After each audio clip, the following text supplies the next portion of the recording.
আজকে আমাদের যে ক্লাসে পড়ার বিষয় সেটা হলো কনস্টিটিউশনের রাষ্ট্রপতি।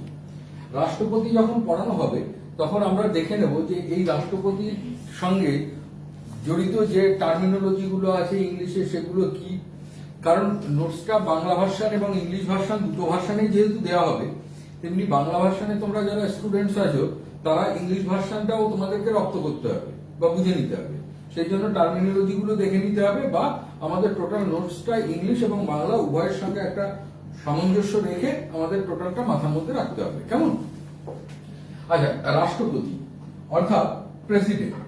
রাষ্ট্রপতি বা প্রেসিডেন্ট এটা পড়বার আগে আমরা যেগুলো জানবো, রাষ্ট্রপতি কথার ইংলিশ টার্ম প্রেসিডেন্ট, শাসনতান্ত্রিক প্রধান এক্সিকিউটিভ হেড, প্রজাতান্ত্রিক রিপাবলিক, লাভজনক পদ, লাভজনক পদ মানে অফিস অফ প্রফিট। এগুলো কি জিনিস সেগুলো পরে আমরা বলবো। কার্যকালের মেয়াদ টার্ম, নাগরিক সিটিজেন, পদত্যাগপত্র রেজিগনেশন লেটার, সংসদের সুপারিশ, রেকমেন্ডেশন অব দ্য পার্লামেন্ট, ফৌজদারি মামলা সিভিল কেস, অবিচ্ছেদ্য অংশ পার্ট অ্যান্ড পার্সিয়াল, অধ্যাদেশ অর্ডিন্যান্স, ত্রিশঙ্কু সংসদ হাং পার্লামেন্ট। এই ত্রিশঙ্কু সংসদ কখন হয়, ত্রিশঙ্কু সংসদের সময় রাষ্ট্রপতির কি ভূমিকা থাকে, তাহলে ত্রিশঙ্কু সংসদ যখন বাংলা বলবে তখন এটা বুঝতে হবে এটা হাং পার্লামেন্ট। কূটনৈতিক ক্ষমতা diplomatic power, diplomatic power that means কূটনৈতিক ক্ষমতা। একক হস্তান্তরযোগ্য ভোট দ্বারা সমানুপাতিক প্রতিনিধিত্ব, অর্থাৎ রাষ্ট্রপতি যে ভোটে নির্বাচিত হন সেটা একক হস্তান্তরযোগ্য সমানুপাতিক প্রতিনিধিত্বের vote. proportional representation by means of single transferable vote। এইগুলো আমরা জানলাম। এবার আমরা ইউনিয়ন গভর্নমেন্ট, ইউনিয়ন গভর্নমেন্টের যে সিস্টেম সেইটা আমরা আগে একবার একটা চিত্র মানে এর মাধ্যমে তালিকার ফ্লো চার্টের মাধ্যমে এটা আমরা দেখে নেব। ইউনিয়ন গভর্নমেন্ট যেটা, ইউনিয়ন গভর্নমেন্টের দুটো আমরা উইংস পাবো। একটা হচ্ছে এক্সিকিউটিভ আর একটা লেজিসলেটিভ। এক্সিকিউটিভের কাজ কি? এক্সিকিউটিভের কাজ হচ্ছে শাসন কার্য পরিচালনা করা। অ্যাকচুয়ালি আমরা যদি দেখি ডেমোক্রেসি বা গণতন্ত্র, এই ডেমোক্রেসি বা গণতন্ত্রের চারটি পিলার আছে, যে চারটি পিলারের উপর গণতন্ত্র মোটামুটি দাঁড়িয়ে থাকে। এই ডেমোক্রেসি বা গণতন্ত্রের যে চারটি পিলার, তার একটি পিলার হচ্ছে এক্সিকিউটিভ, একটি পিলার হচ্ছে লেজিসলেটিভ, আর একটি পিলার হচ্ছে জুডিশিয়ারি। এই তিনটে পিলার আর তার সঙ্গে একটাকে বলা হয় প্রেস। এই চারটি পিলারের উপর চতুর্থ স্তম্ভ হচ্ছে প্রেস। এই চারটি পিলারের উপর দাঁড়িয়ে থাকে ডেমোক্রেসি। তো ইউনিয়ন গভর্নমেন্টের যে দুটো উইংস, একটা হচ্ছে এক্সিকিউটিভ, একটা হচ্ছে লেজিসলেচার। এই এক্সিকিউটিভ এবং লেজিসলেচারের যে পার্টগুলো, এক্সিকিউটিভের পার্টগুলোর মধ্যে কি আছে? President, vice president, president that means রাষ্ট্রপতি, ভাইস প্রেসিডেন্ট উপরাষ্ট্রপতি, প্রাইম মিনিস্টার প্রধানমন্ত্রী, তারপর কাউন্সিল অফ মিনিস্টার। প্রাইম মিনিস্টারের অধীনে একটা কাউন্সিল অফ মিনিস্টার থাকে, অর্থাৎ মন্ত্রিসভা থাকে, তাই তো? মন্ত্রিসভার একাধিক সদস্য থাকে। আর এই সমস্ত হিসাব পরীক্ষা করবার জন্য অ্যাটর্নি জেনারেল অফ ইন্ডিয়া, হ্যাঁ, অ্যাটর্নি জেনারেল অফ আইনের সমস্ত বিষয়গুলো আমি ক্যাগ বলে দিয়েছি, হচ্ছে কম্পট্রোলার অ্যান্ড অডিটর জেনারেলের কথা, ক্যাগ নয়, অ্যাটর্নি জেনারেল অফ ইন্ডিয়া। অর্থাৎ এই আইনের সমস্ত বিষয়গুলো ভারত সরকারের হয়ে যিনি মামলা লড়েন তিনি হচ্ছে অ্যাটর্নি জেনারেল। আর অ্যাটর্নি জেনারেলকে সাহায্য করবার জন্য যিনি থাকেন তারা হচ্ছে সলিসিটর জেনারেল। তো অ্যাটর্নি জেনারেল হচ্ছে ভারত সরকারের আইনি লড়াই করবার জন্য যে ব্যক্তি থাকে তিনি হচ্ছে অ্যাটর্নি জেনারেল। তাহলে president, vice president, prime minister, council of minister আর অ্যাটর্নি জেনারেল, এটা দিয়ে তৈরি হচ্ছে এক্সিকিউটিভ বডি। এক্সিকিউটিভ বডির কটা পার্ট? 1 2 3 4 5টা পার্ট। কি কি তাহলে আরেকবার বলো? President, vice president, prime minister, council of minister, attorney general of India. এটা হচ্ছে এক্সিকিউটিভের পার্ট। আচ্ছা, লেজিসলেচার অর্থাৎ যেখানে আইনসভা, এই লেজিসলেচারের যে পার্টগুলো আছে এবং লেজিসলেচারের যে পার্টগুলোর মধ্যে কি কি কাজ করতে হয় সেই বিষয়ে আমরা যাব। লেজিসলেচারের একটা হচ্ছে হাউস, হাউস মানে হচ্ছে সংসদ। আচ্ছা, আর একটা কি? লেজিসলেটিভ প্রসিডিওর, মানে কিভাবে এই আইনটা তৈরি হবে বা কি বিষয়ে উপর আইন তৈরি হবে সেইগুলো। আর পার্লামেন্টারি কমিটি, অর্থাৎ পার্লামেন্টে দুটো কক্ষ, সেই দুটো কক্ষের মধ্যে সদস্যদের নিয়ে যে কমিটিগুলো তৈরি হয় সেই কমিটিগুলো কথা বলা আছে। তাহলে আমরা কি পেলাম? লেজিসলেচারের কটা পার্ট পাবো? হাউস, আর একটা legislative procedures, আর parliamentary committees, parliamentary committee. committees. আচ্ছা, হাউসের মধ্যে আমরা কি পাবো? হাউসের মধ্যে আমরা দুটো পার্ট পাবো, কি কি? রাজ্যসভা আর লোকসভা। রাজ্যসভা মানে upper house, Rajya Sabha upper house, আর লোকসভা হচ্ছে Lower lower house, house. lower house. Rajya Sabha upper house, lower house হচ্ছে লোকসভা। লোকসভা। আচ্ছা, এইভাবে এরা জনপ্রতিনিধিরা কিভাবে আসে সে বিষয়ে আমরা পরে আসছি। তারপরে হচ্ছে লেজিসলেটিভ প্রসিডিওর, কি আছে? বিল আছে, বিল অর্থাৎ সংসদে যে বিলগুলো উত্থাপিত হয় সেই বিল। তারপর বাজেট, সংসদে একটি আর্থিক বছরের আয় ব্যয় হিসাব নিকাশ, বিগত বছরের যে ব্যয় এবং পূর্ব বর্তমান বছরের যে আয় এবং পরবর্তী কি হবে, এই সমস্ত আর্থিক বিষয়গুলিকে আমরা বাজেটের অন্তর্ভুক্ত করে থাকি। আর কি আছে? Session and motion. সেশন কি আছে? পার্লামেন্টের সেশন তৈরি হয়। কটা সেশন হয়? 3টে। কি কি? শীতকালীন অধিবেশন, সেশন দ্যাট মিন্স অধিবেশন, শীতকালীন অধিবেশন বা উইন্টার সেশন, গ্রীষ্মকালীন অধিবেশন, সামার সেশন, আর একটা হচ্ছে বাজেট অধিবেশন, তাই তো? তো এই সেশন আর কি আছে? ফান্ড এন্ড গ্রান্ট, অর্থাৎ যে ফান্ড রয়েছে, কেন্দ্র সরকারের দু রকম তহবিল আছে, একটা সঞ্চিত তহবিল, একটা আকস্মিক তহবিল, একটা কনসোলিডেটেড ফান্ড, একটা কন্টিনজেন্সি ফান্ড। এই ফান্ডের বিষয়গুলো নিয়েই হচ্ছে এই সমস্ত বিষয় নিয়ে আলোচনা করবার জন্য যে বিধি ব্যবস্থা, সেটা হচ্ছে লেজিসলেচারের হাউসের পার্ট। তাহলে লেজিসলেচারের একটা পার্ট হাউস, হাউসের যে পার্ট আছে সেটার মধ্যে কটা? দুটো, রাজ্যসভা আর লোকসভা। এই যে রাজ্যসভা এবং লোকসভা, এই রাজ্যসভা আর লোকসভার কাজ হচ্ছে কি? হচ্ছে লেজিসলেটিভ প্রসিডিওরস করা। লেজিসলেটিভ প্রসিডিওরস অর্থাৎ ওই হাউসের মধ্যে যে কর্মকাণ্ডগুলো চলবে, সেই কর্মকাণ্ডগুলো হচ্ছে bill, budget, session and motion, fund and grant. ঠিক আছে, এই বিষয়গুলো। আচ্ছা, আর কি হচ্ছে? Parliamentary committee. পার্লামেন্টারি কমিটি আমরা কতরকম দেখছি? অ্যাড হক কমিটি আর স্ট্যান্ডিং কমিটি। স্ট্যান্ডিং কমিটি মানে পার্লামেন্টের স্থায়ী committee, standing committee that means পার্লামেন্টের স্থায়ী কমিটি, আর অ্যাড হক কমিটি মানে অস্থায়ী কমিটি। এই দুটো কমিটির মধ্যে স্ট্যান্ডিং কমিটিতে যেমন 14টি কমিটি আছে, স্ট্যান্ডিং কমিটিতে কতগুলো কমিটি আছে? 14টা।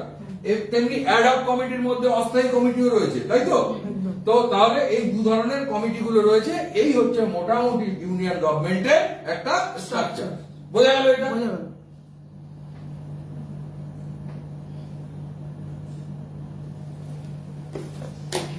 আচ্ছা, রাষ্ট্রপতি সংক্রান্ত বিভিন্ন ধারা, এই ধারা আর তার আলোচ্য বিষয়। 52 নম্বর ধারা, 52 নম্বর ধারা, সংবিধানের 52 নম্বর ধারায় কি আছে? ভারতে একজন রাষ্ট্রপতি থাকবে, অর্থাৎ একজন প্রেসিডেন্ট থাকবে। 52 নম্বর ধারা কি বলছে? প্রেসিডেন্ট, তাই তো? 52 নম্বর ধারায় বলছে ভারতে একজন প্রেসিডেন্ট থাকবে, রাষ্ট্রপতি থাকবে। 53 নম্বর ধারায় কি বলছে? দেশের প্রশাসনিক ক্ষমতা রাষ্ট্রপতির হাতেই ন্যস্ত, অর্থাৎ গোটা দেশে যে শাসন ব্যবস্থা পরিচালনা হবে, সেই শাসন ব্যবস্থার প্রধান হিসাবে রাষ্ট্রপতি থাকবেন এবং এই শাসন ব্যবস্থা তার নামেই পরিচালিত হবে। দেশের শাসন কার্য যা পরিচালনা হবে, যা কিছু ঘটনা ঘটবে, সমস্তটাই রাষ্ট্রপতির নামেই পরিচালিত হবে। আচ্ছা, এটা 53 নম্বর ধারা। 54 কি?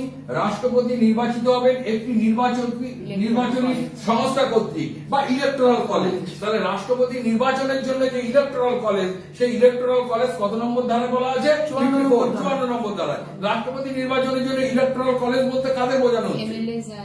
All MLAs and MP elected, not selected. রাষ্ট্রপতি নির্বাচনের জন্য electoral college that means all MLA and MP elected, not selected, তাই তো? তাহলে এমপি কেন বললাম? কারণ পার্লামেন্টের দুটো কক্ষ, লোকসভা এবং রাজ্যসভা। লোকসভা এবং রাজ্যসভায় কারা বসে? MP, member of parliament. তাহলে লোকসভা আর রাজ্যসভার যারা নির্বাচিত প্রতিনিধি, ইলেক্টেড মেম্বার, তারা অবশ্যই রাষ্ট্রপতি নির্বাচনে ভোট দেয়। আর কারা দেয়? আর দেয় যতগুলো স্টেট আছে, সেই স্টেটের আইনসভা, অর্থাৎ state legislative assembly, member of legislative assembly, তাদের যে নির্বাচিত প্রতিনিধি, তারা ভোট দিয়ে থাকে, তাই তো? এর মধ্যে আবার দুটো কেন্দ্রশাসিত অঞ্চল, ইউনিয়ন টেরিটরিজ আছে, দিল্লি এবং পন্ডিচেরি। সেখানকার এমএলএ রাও ভোট দেয়। কেন? কারণ দিল্লি এবং পন্ডিচেরিতে বিধানসভা আছে, সেই কারণের জন্য এখানকার এমএলএরাও রাষ্ট্রপতি নির্বাচনে ভোট দেবে। তাহলে আমি শর্টে যদি জিনিসটাকে একবারে মনে রাখতে চাই তাহলে কি হবে, অল এমএলএ আর এমপি। এইবার তোমার প্রশ্ন যেভাবেই ঘুরিয়ে দিক না কেন তুমি বুঝতে পারবে যে ইলেক্টেড মেম্বার যারা তারা এমএলএরা দিতে পারে, দ্যাট মিনস সমস্ত রাজ্যের এমএলএ দিতে পারে, কেন্দ্রশাসিত অঞ্চলের এমএলএ বলতে দ্রুত ওই যে বললাম দিল্লি আর পন্ডিচেরি তার এমএলএরা দিতে পারে, আর এমপি বললে তোমার লোকসভার মেম্বাররাও দিতে পারবে, রাজ্যসভার মেম্বাররাও দিতে পারে। এবার যদি ভেঙে ভেঙে কোথাও দেওয়া থাকে তুমি পড়ে নিয়ে বুঝিয়ে তারপর উত্তর করবে, কেমন? আচ্ছা, এটা কত নম্বর ধারা ইলেকটোরাল কলেজ? 54 নম্বর ধারা। 55 নম্বর ধারায় রাষ্ট্রপতি নির্বাচনের পদ্ধতি। রাষ্ট্রপতি নির্বাচনের যে পদ্ধতি আমরা বললাম, রাষ্ট্রপতি কিভাবে নির্বাচিত হয়, বলছে একক হস্তান্তরযোগ্য সমানুপাতিক প্রতিনিধিত্বের উপর। তাহলে সমানুপাতিক কথা বলা আছে না, প্রপোর্শনাল। প্রপোর্শনাল কথাটা কেন বলা হলো? প্রপোর্শনাল কথাটা বলা হলো একজন এমএলএ, ধরো তোমার এলাকার একজন এমএলএ, তিনি যতটুকু এলাকার মধ্যে থেকে নির্বাচিত হন, তোমার এলাকার একজন এমপি কি ততটুকু এলাকা থেকে নির্বাচিত হন? তার নির্বাচনী ক্ষেত্র আরো বৃহৎ। তাহলে যিনি এমপি তিনি যদি আরো বৃহৎ ক্ষেত্র থেকে নির্বাচিত হন তাহলে অনেক বেশি জনগণের প্রতিনিধিত্ব তিনি করেন। তাহলে তার ভোট মূল্য আর একজন এমএলএ ভোট মূল্য এক হতে পারে না। একজন এমপির ভোট মূল্য আর একজন এমএলএ ভোট মূল্য এক হতে পারে না। কেন পারে না?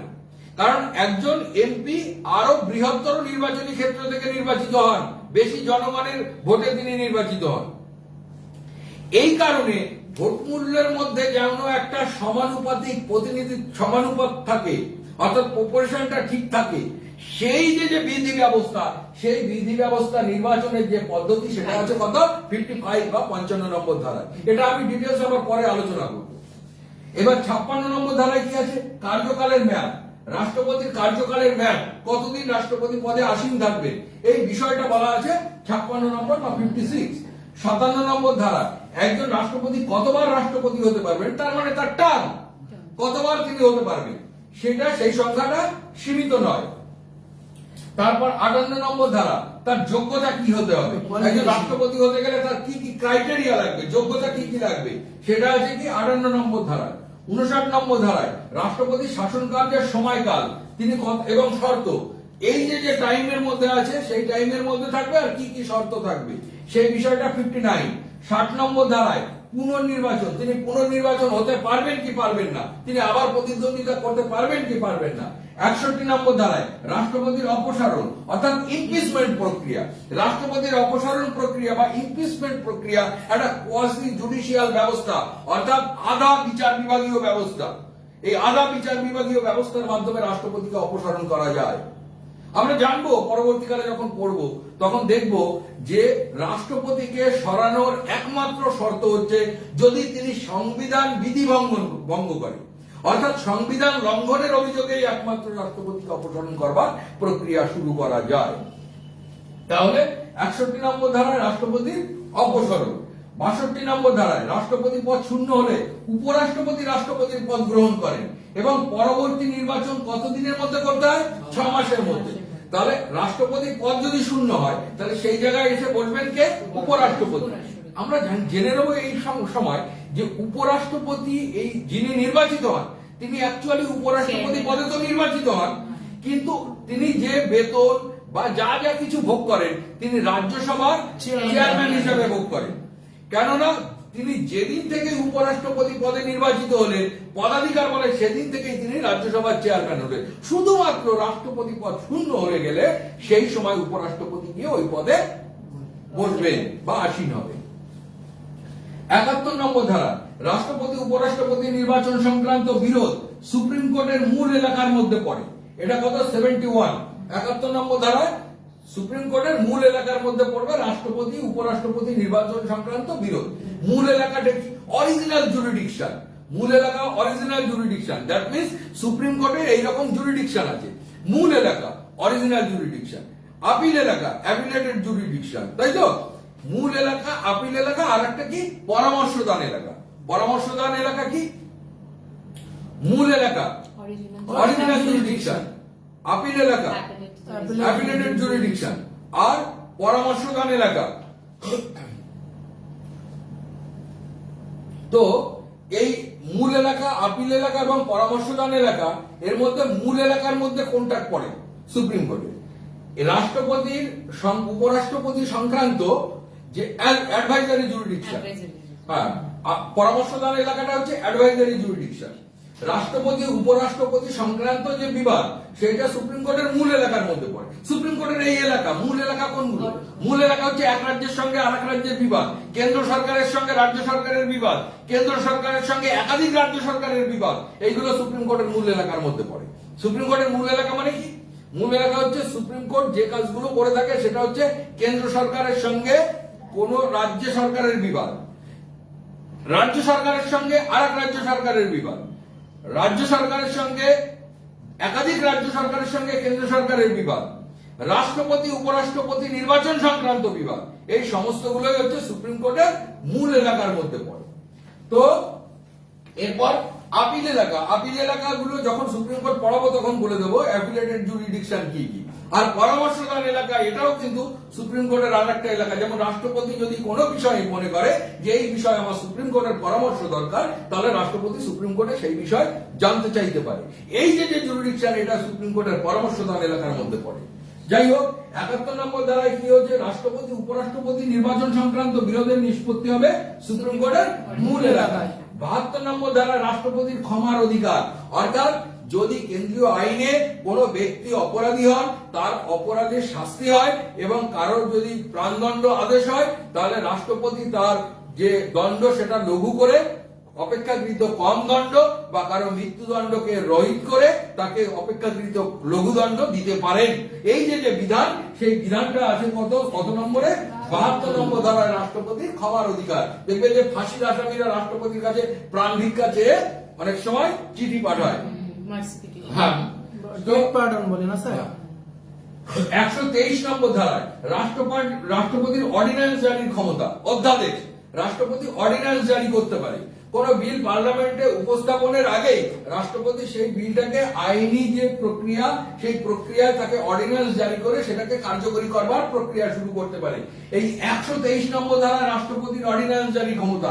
এই 23-এর মধ্যে একটাকে যদি 2 আর 3 এর মাঝখানে দিয়ে দাও, 213 নম্বর ধারায় রাজ্যপালের অর্ডিন্যান্স জারির ক্ষমতা। তাহলে রাজ্যের রাজ্যপালের অর্ডিন্যান্স জারি ক্ষমতা আছে। তাহলে 123 123 রাষ্ট্রপতির অর্ডিন্যান্স জারির ক্ষমতা। সামনের 1টা মাঝখানে চলে গেলে 213 রাজ্যপালের অর্ডিন্যান্স জারির ক্ষমতা। ক্লিয়ার? ক্লিয়ার।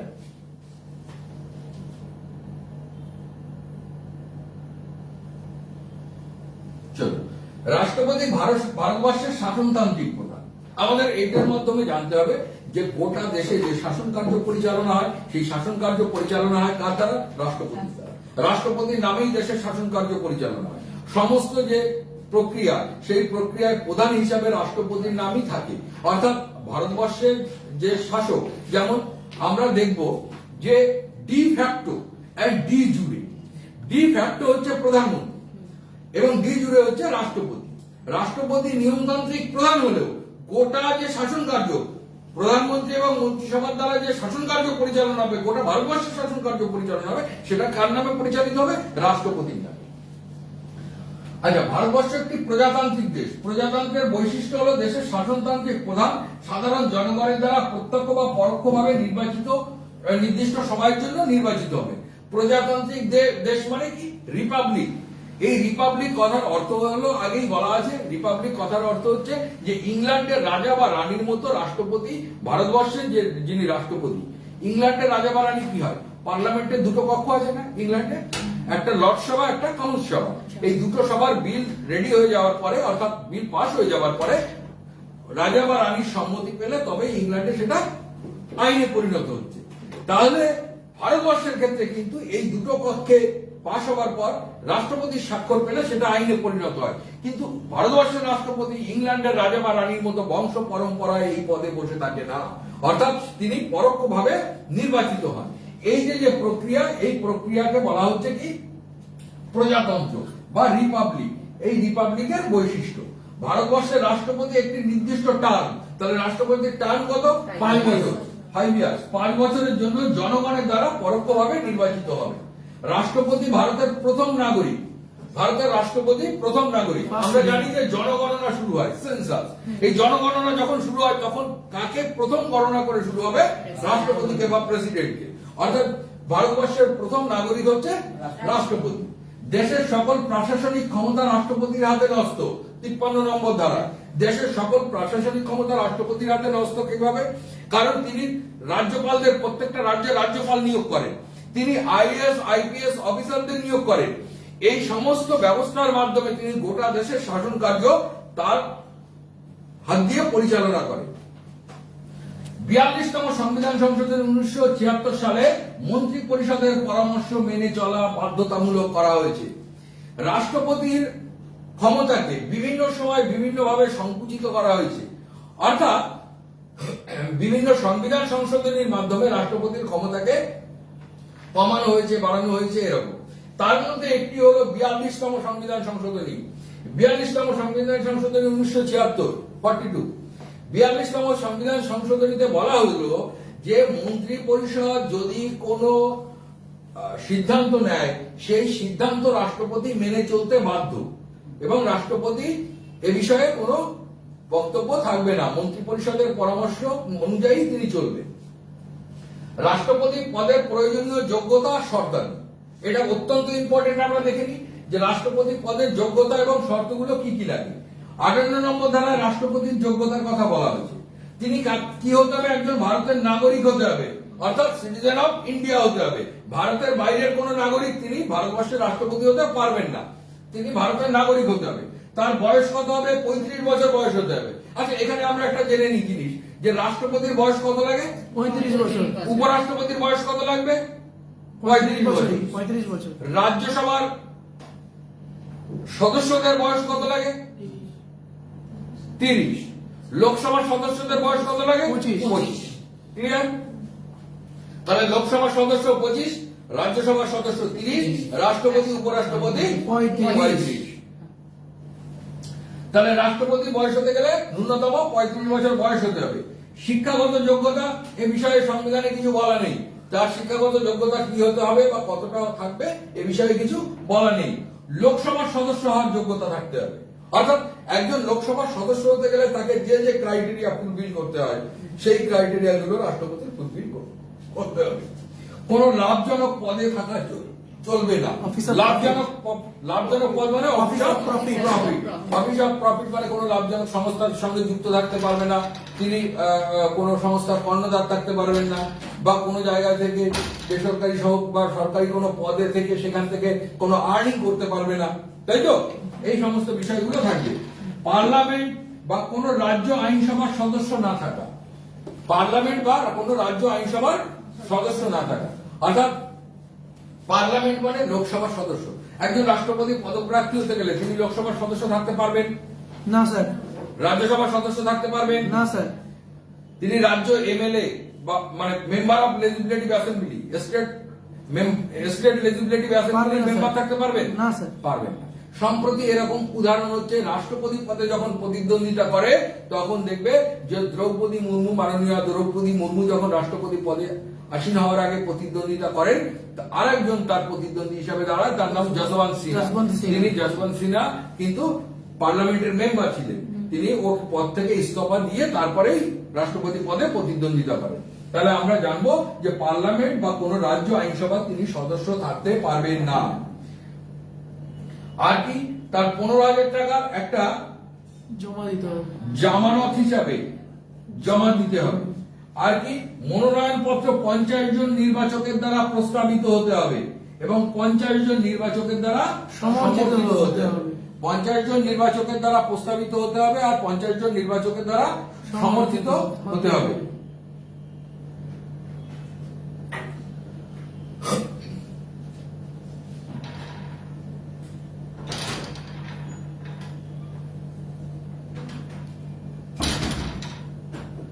এরপর রাষ্ট্রপতি নির্বাচন 54 এবং 55 নম্বর ধারা। আমরা এই গোটা রাষ্ট্রপতি যেটা আছে এটা পুরোটা পড়বো। পড়বার পরে আমাদের একদম পিএসসি গ্রুপ ডি থেকে শুরু করে miscellaneous service, WBCS prelims, WBCS mains, যত রকম প্রশ্ন রাষ্ট্রপতি থেকে এসছে টোটালটা আমরা কমপ্লিট করবো। এর ফলে আমরা বুঝতে পারবো যে ক্লাসে বসে আমরা যে পড়াটা করছি সেই পড়াটা কতটা ফ্রুটফুল হলো, যে আমরা সঙ্গে সঙ্গে সেই প্রশ্নগুলো সলভ করতে পারছি কিনা। তাহলে আমরা বুঝতে পারবো যে আমাদের পড়াটা কমপ্লিট হয়েছে। কেমন? তারপরে বাড়ি গিয়ে আবার এটা আরেকবার দেখবো, দেখলে আমাদের এটা সমস্তটা আত্মস্থ হয়ে যাবে। রাষ্ট্রপতি নির্বাচন 54 এবং 55 নম্বর ধারা। 54 নম্বর ধারা রাষ্ট্রপতি নির্বাচকের জন্য নির্বাচক মন্ডলী বা ইলেকটোরাল কলেজ গঠনের কথা বলা হয়েছে। ইলেকটোরাল কলেজ কারা কারা? Elected MLAs. All the elected MLAs and MLAs. MLA Yes. সমস্ত এমএলএ এবং এমপিরা, কিন্তু তারা ইলেক্টেড হবে। Elected, all are elected. তাহলে এমপি হচ্ছে কোন কোন হাউস থেকে আসবে? রাজ্যসভা, লোকসভা। রাজ্যসভা আর লোকসভা দুটো হাউস থেকে। আর এমএলএরা কোথা থেকে আসবে? MLA all state legislative assembly থেকে। হ্যাঁ। তাই তো? একদম। আর দুটো ইউনিয়ন কারা কারা? দিল্লি আর পন্ডিচেরি। দিল্লি আর পন্ডিচেরি। হ্যাঁ। ওকে। আচ্ছা, 55 নম্বর ধারা রাষ্ট্রপতি নির্বাচনের পদ্ধতি। এবার পদ্ধতিটা কি একবার দেখা যাক, যদিও এটা থেকে খুব বেশি প্রশ্ন আসবে না, শুধু আসে রাষ্ট্রপতি নির্বাচনের পদ্ধতিটা কোথা থেকে সেটা। তবুও আমরা একবার দেখে নিই।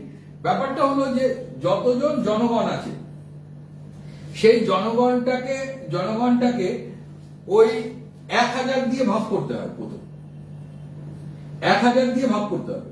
ভাগ করলে যে ভাগফল পাওয়া যাবে সেই ভাগশেষে 500 যদি বেশি হয়, 501 ভাগশেষে 500 যদি বেশি হয় তখন এই ভাগফলের সঙ্গে 1 যোগ হয়।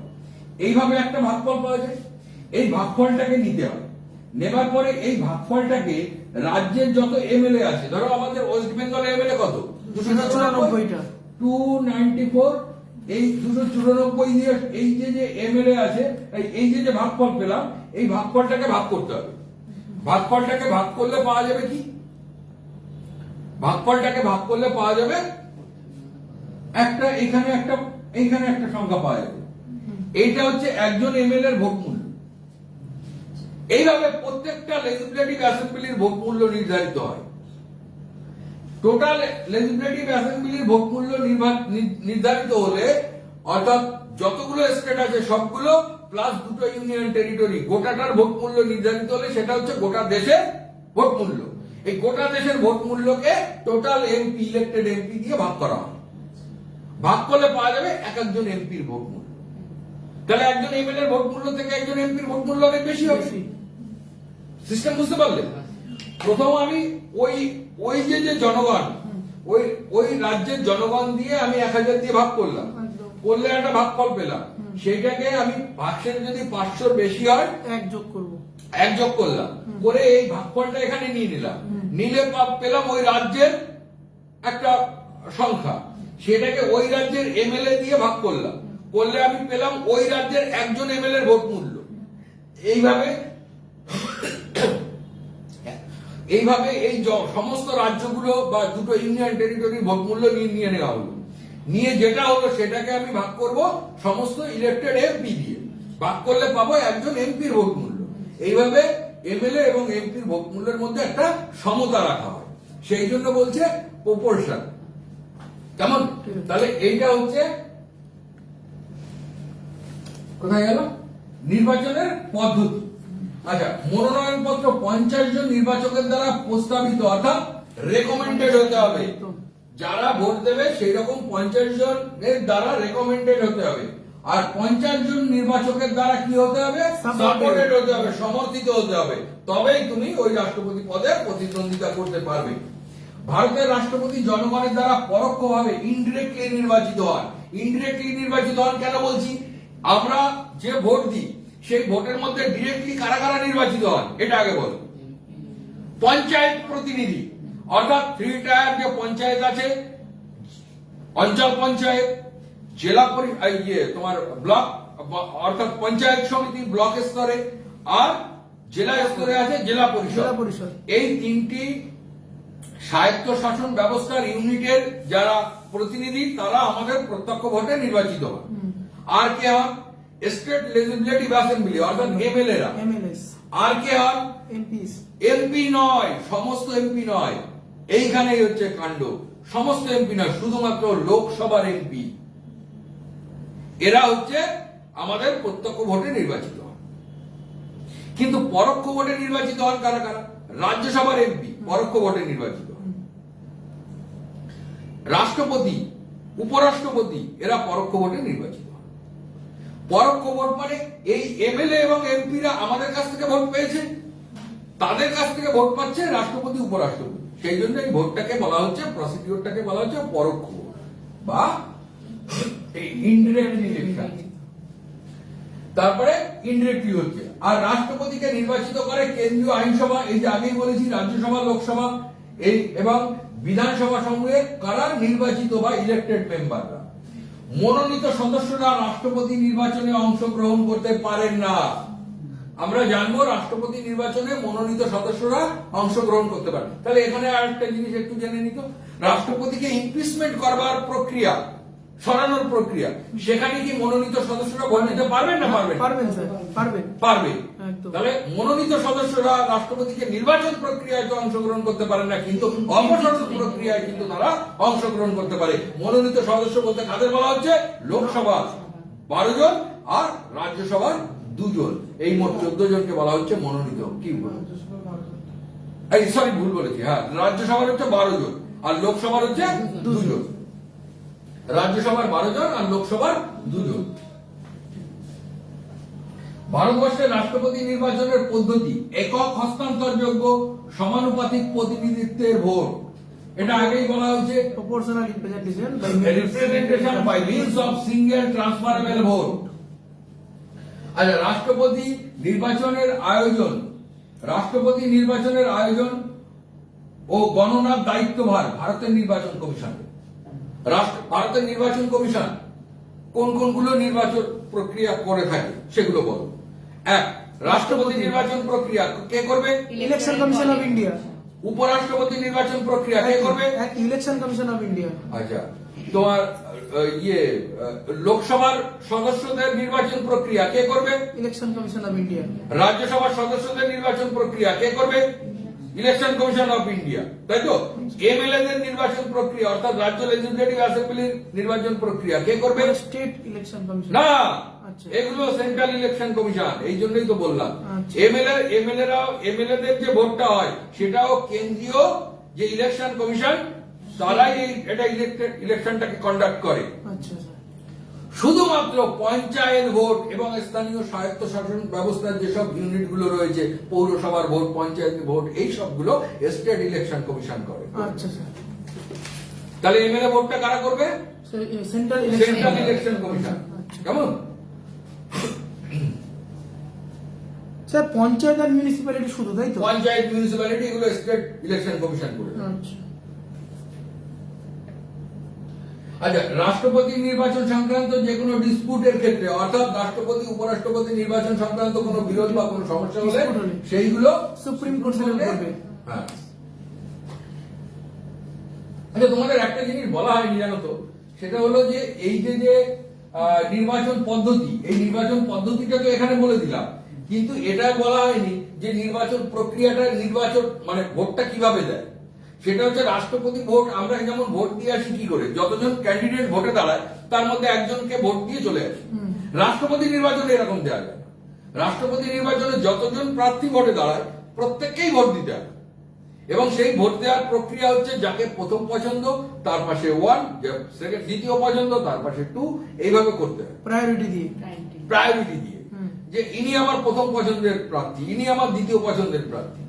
এবং এই প্রক্রিয়ার মাধ্যমে যিনি প্রথম পছন্দের সর্বাধিক ভোট পাবেন তিনি নির্বাচিত হবেন। এইভাবে একটা প্রক্রিয়ার মাধ্যমে টোটালটা করা হয়। স্যার একটা কথা, যে 15,000 যে টাকাটা জমা দিতে হয় সেটা 1/3 ভোট না পেলে ফরফিট হয়ে যায় না? হ্যাঁ,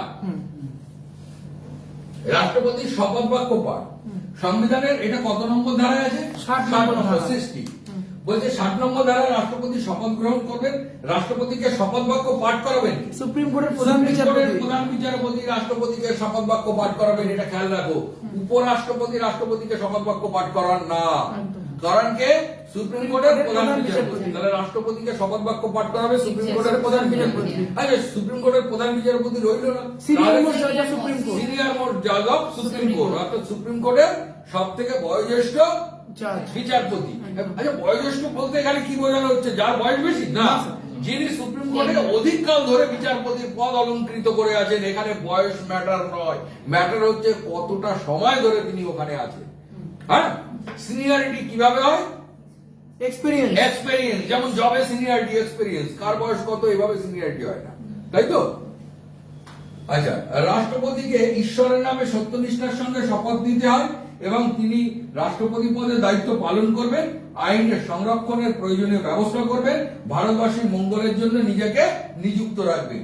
এই হলো রাষ্ট্রপতি সম্পর্কিত রাষ্ট্রপতি নির্বাচন প্রক্রিয়া, রাষ্ট্রপতির শপথ শপথ গ্রহণ। পাঠ। এবার হচ্ছে কার্যকালের মেয়াদ আর বেতন। কার্যকালের মেয়াদ আর বেতন 56 নম্বর ধারা 56, কার্যকালের মেয়াদ। কার্যকালে রাষ্ট্রপতি আসীন হওয়ার পরে কার্যকালের মেয়াদ কত? 5 years। শূন্য পদ, রাষ্ট্রপতি পদ শূন্য হয় কি কারণে?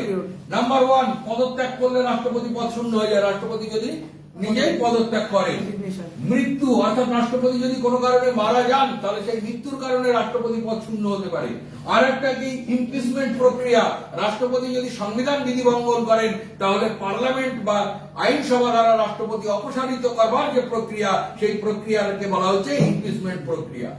কার্যকালের মেয়াদ পূরণ হওয়ার আগে রাষ্ট্রপতি স্বেচ্ছায় পদত্যাগ করতে পারেন, তাহলে পদত্যাগ পত্র কাকে দেবেন? উপরাষ্ট্রপতির কাছে। উপরাষ্ট্রপতিকে পদত্যাগ পত্র দেবেন। রাষ্ট্রপতিকে শপথ বাক্য পাঠ করান কে? সুপ্রিম কোর্টের প্রধান বিচারপতি। রাষ্ট্রপতি যদি অপসারিত হয় তাহলে পদত্যাগ পত্র কাকে দেবেন? রাষ্ট্রপতি যদি পদত্যাগ করতে চান পদত্যাগ পত্র উপরাষ্ট্রপতিকে দেবেন। আচ্ছা, উপরাষ্ট্রপতি যদি পদত্যাগ করতে পারে,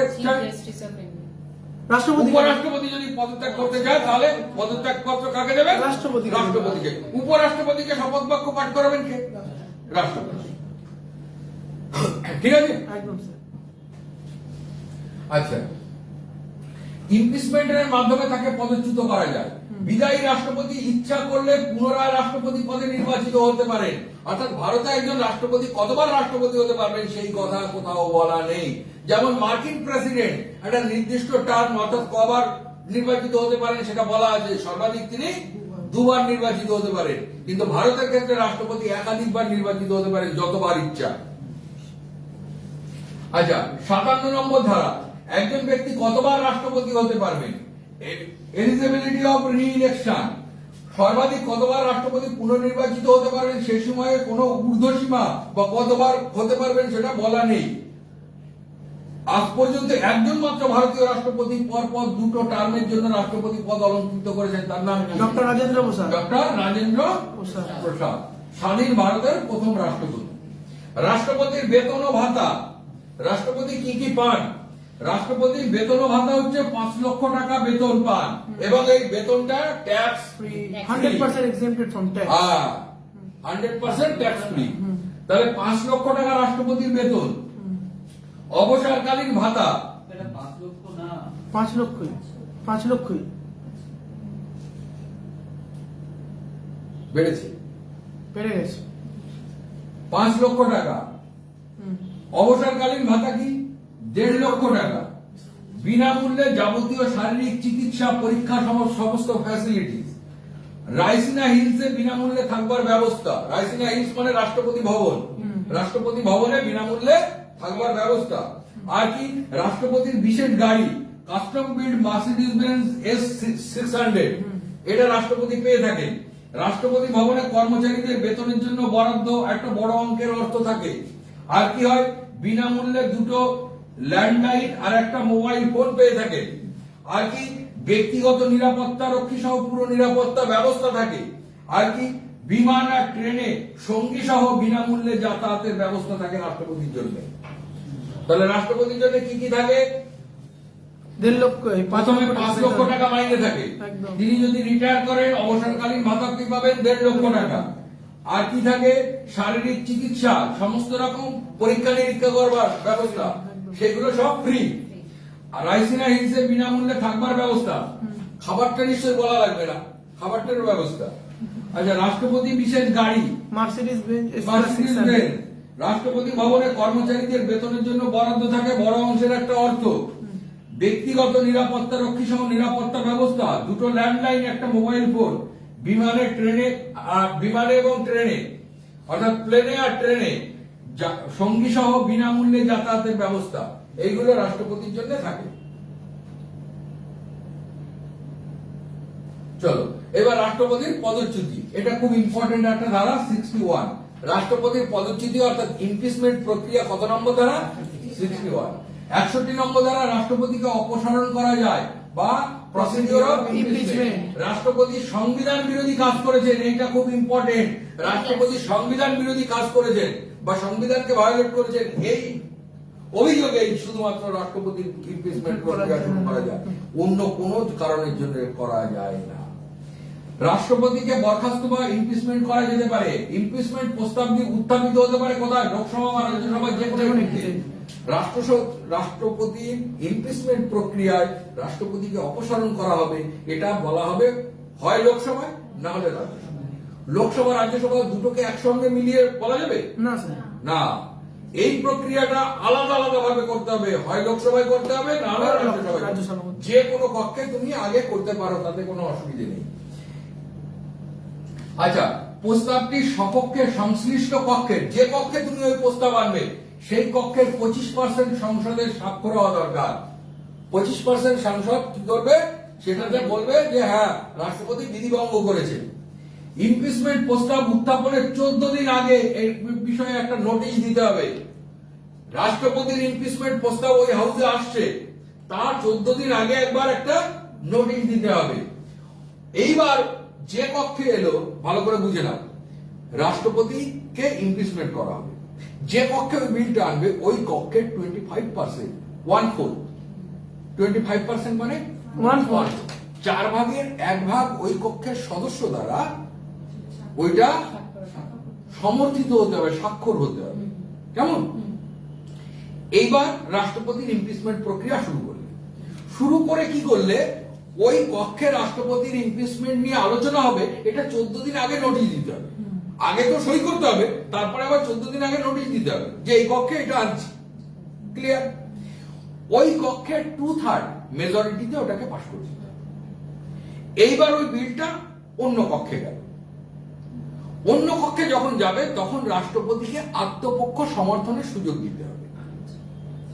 রাষ্ট্রপতি তখন এসে বলবে যে না, এই প্রক্রিয়ায় উনি এই ব্যাপার উনি গিল্টি নন বা কি সুবিধা অসুবিধা যা কিছু সেটা উনি বলবেন ওই কক্ষে। ওই কক্ষে বলবার পর ওই কক্ষে যদি 2/3 মেজরিটিতে বিলটা পাস হয়ে যায়, যখনই বিলটা পাস হবে তখন থেকেই ধরে নেওয়া হবে রাষ্ট্রপতি Impeached হয়ে গেছে। কি প্রবলেম? তো রাষ্ট্রপতি ইমপিচমেন্ট হয়েছে, এটা ধরে নেওয়া হবে। বুঝতে পেরেছো বিষয়টা? তাহলে আমরা আরেকবার দেখে নিবি। ধরো তুমি কোন কক্ষে রাষ্ট্রপতি ইমপিচমেন্ট বিলটা আনতে চাইছো? তোমরা লোকসভায় উঠবে স্যার। লোকসভায়। তাহলে লোকসভায় যখন আনতে চাইছো, লোকসভার যত সদস্য, সেই সদস্য যা স্ট্রেংথ লোকসভা, সেই সদস্যদের মধ্যে থেকে 1/4, 4/1 ওই কক্ষের 4/1, 25%, দ্যাট মিনস 4/1 সদস্যের স্বাক্ষর হতে হবে। ফিগার এখানে বলা নেই যে এতজনের হতে হবে, 1/4। ক্লিয়ার? ক্লিয়ার। আচ্ছা, যখন হলো তখন রাষ্ট্রপতির ইমপিচমেন্ট প্রক্রিয়া শুরু করা যাবে, এর প্রাথমিক শর্ত পূরণ হলো। এইবার আমি 14 দিন আগে একটা নোটিশ দিয়ে জানিয়ে দিলাম যে এই কক্ষে রাষ্ট্রপতির ইমপিচমেন্ট প্রক্রিয়াটা শুরু করা যাবে, লোকসভায় শুরু করা হবে। 14 দিন আগে নোটিশ দিলাম। 14 দিন পরে ওইটা নিয়ে আলোচনা হলো লোকসভায়। আলোচনা হয়ে টোটাল যে মেম্বার তার 2/3 মানে 3/2 সম্মতিতে ওই বিলটা ওখানে পাস হয়ে গেল। যখন ওই বিলটা পাস হয়ে গেল তখন ওই বিলটা ওখান থেকে কোথায় চলে আসবে? রাজ্যসভায়। রাজ্যসভায়। রাজ্যসভায় যখন চলে এলো তখন কিন্তু রাষ্ট্রপতিকে আত্মপক্ষ সমর্থনের সুযোগ দেব। অর্থাৎ রাষ্ট্রপতিকে বলা হবে যে কেন আপনাকে অপসারণ করা হচ্ছে, এই বিষয়ে আপনার যদি কোনো আপত্তি থাকে বা আপনার যদি নিজেকে ডিফেন্ড করবার কোনো ব্যবস্থা থাকে বা কথা থাকে, সেটা আপনি বলতে পারেন। তো রাষ্ট্রপতি তখন আত্মপক্ষ সমর্থনে তিনি তার বক্তব্য পেশ করবেন। তারপরেও যদি ওই কক্ষ মনে করে যে 2/3 মেজরিটিতে এই বিলটা পাস করে দিতে হবে, এই বিলটা যদি পাস হয়ে যায়, যখন থেকে পাস হয়ে যাবে তখন থেকে রাষ্ট্রপতি অপসারিত হয়েছে বলে ধরে নেওয়া হবে। ক্লিয়ার? ক্লিয়ার। আচ্ছা, বিধানসভার সদস্যরা রাষ্ট্রপতি নির্বাচন প্রক্রিয়া অংশগ্রহণ করেন, কিন্তু ইমপিচমেন্ট প্রক্রিয়া এদের এখতিয়ারের বাইরে। রাষ্ট্রপতি নির্বাচনে বিধানসভা লেজিসলেটিভ অ্যাসেম্বলির সদস্যরা ভোট দেন তো, একদম স্যার। কিন্তু ইমপিচমেন্ট প্রক্রিয়া এরা ভোট দিতে পারবে না। না। এই যে প্রবলেম গুলো, এগুলো জেনে নিতে হবে, কারণ এইগুলো থেকেই প্রশ্ন আসবে, তখনই আমরা কনফিউজড হয়ে যাব যে রাষ্ট্রপতি নির্বাচনে ভোট দিতে পারেন কারা? এমএলএরা। কিন্তু রাষ্ট্রপতিকে অপসারণে এমএলএদের কোনো ভূমিকা নেই। রাষ্ট্রপতি অপসারণে শুধুমাত্র লোকসভা লোকসভা এবং রাজ্যসভার all MP, elected selected all এমপিদের ভূমিকা আছে, কিন্তু এমএলএ এর কোনো ভূমিকা নেই।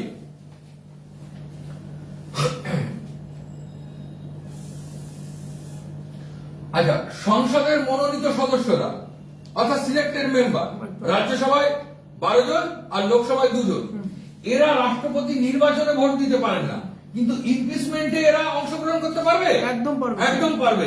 তাহলে এরা আবার ইমপিচমেন্টে অংশগ্রহণ করতে পারবে। এই প্রবলেম গুলো আমাদের জেনে নিতে হবে। আচ্ছা, আজ পর্যন্ত কোন রাষ্ট্রপতির বিরুদ্ধে ইমপিচমেন্ট প্রক্রিয়া উত্থাপিত হয়েছে না স্যার, হয়নি। ভারতবর্ষের ইতিহাসে আজও পর্যন্ত কোন রাষ্ট্রপতির বিরুদ্ধে ইমপিচমেন্ট প্রক্রিয়া হয়নি। অর্থাৎ ভারতবর্ষের সমস্ত রাষ্ট্রপতি, মহামান্য রাষ্ট্রপতি, তিনি সংবিধান অনুযায়ী তার শাসন কার্য পরিচালনা করছেন। সংবিধান বিধিভঙ্গ আজ পর্যন্ত কেউ করেননি। এটা একটা গৌরবের বিষয়। রাষ্ট্রপতি পদের শূন্যতা 62 নম্বর ধারায় রাষ্ট্রপতি পদ শূন্য হলে কত মাসের মধ্যে নির্বাচন করতে হবে? 6 মাসে। এই 6 মাসের জন্য শুধুমাত্র উপরাষ্ট্রপতি রাষ্ট্রপতি পদে বসবে। ক মাসের জন্য উপরাষ্ট্রপতি রাষ্ট্রপতি করতে পারেন? সর্বাধিক 6 মাস। প্রশ্ন এটা ঘুরিয়ে এভাবে দিতে পারে, উপরাষ্ট্রপতি সর্বাধিক কতদিনের জন্য রাষ্ট্রপতি পদে বসতে পারে? 1 বছর, 6 মাস, 2 বছর, যতদিন রাষ্ট্রপতি নির্বাচিত না হবে। তাহলে এক্সাক্ট পিরিয়ডটা হচ্ছে সর্বাধিক 6 মাস।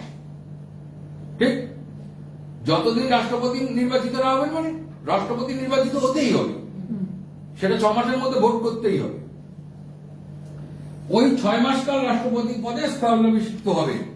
রাষ্ট্রপতি যদি পদত্যাগ করেন অথবা অসুস্থতা জনিত কারণে অনুপস্থিত থাকেন, মারা যান, তখন উপরাষ্ট্রপতি কার্যনির্বাহী রাষ্ট্রপতি হিসাবে দায়িত্ব পালন করেন। এটা 65 নম্বর ধারা। এই কার্যনির্বাহী রাষ্ট্রপতি কে বলতো প্রথম? ভিভি গিরি।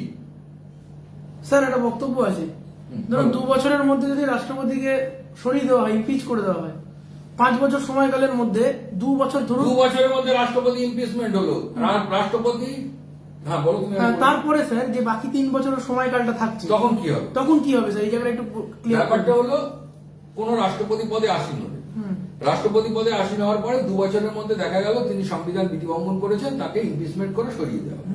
যেদিন থেকে অপসারিত হলো সেদিন থেকে 6 মাসের মধ্যে রাষ্ট্রপতি নির্বাচন করতে হবে। নতুন রাষ্ট্রপতি আসবে, তিনি যেদিন শপথ নেবেন সেদিন থেকে একদম 5 বছর টার্মের জন্য তিনি থাকবেন। ওইটাই, কারণ টার্ম তো বলে আছে 5 বছর, মানে অফিস ভ্যাকেন্সি হলেই 6 মাসের মধ্যে একদম 5 বছর। যে ডেটে রাষ্ট্রপতি পদে তিনি শপথ দিলেন সেই ডেট থেকে পার্টিকুলারলি 5 ইয়ার্স তিনি ওই পদে বসে থাকবেন। একদম ঠিক আছে স্যার। এবার রাষ্ট্রপতির ক্ষমতা। রাষ্ট্রপতির ক্ষমতা কি? শাসনতান্ত্রিক ক্ষমতা। শাসনতান্ত্রিক ক্ষমতা কি? ভারত সরকারের শাসন বিষয়ক সকল ক্ষমতা তার হাতেই ন্যস্ত। অর্থাৎ ভারত সরকার যাই করবে না কেন রাষ্ট্রপতির শাসন ক্ষমতা হিসাবে সেটা গ্রহণ বলা হবে।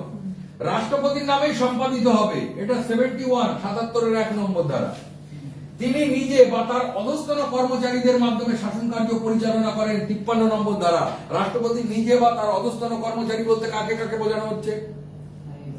রাষ্ট্রপতি প্রেসিডেন্ট, তার অধস্তন সমস্ত কর্মচারী বলতে রাজ্যপাল, তার CAG, computer and auditor general, তারপর তোমার সমস্ত আইএএস আইপিএস অফিসার, হ্যাঁ, বিভিন্ন রাষ্ট্রদূত, এই সমস্ত বিভিন্ন দপ্তরের সচিব, এরা তো আইএস আইপিএস থেকেই আসে।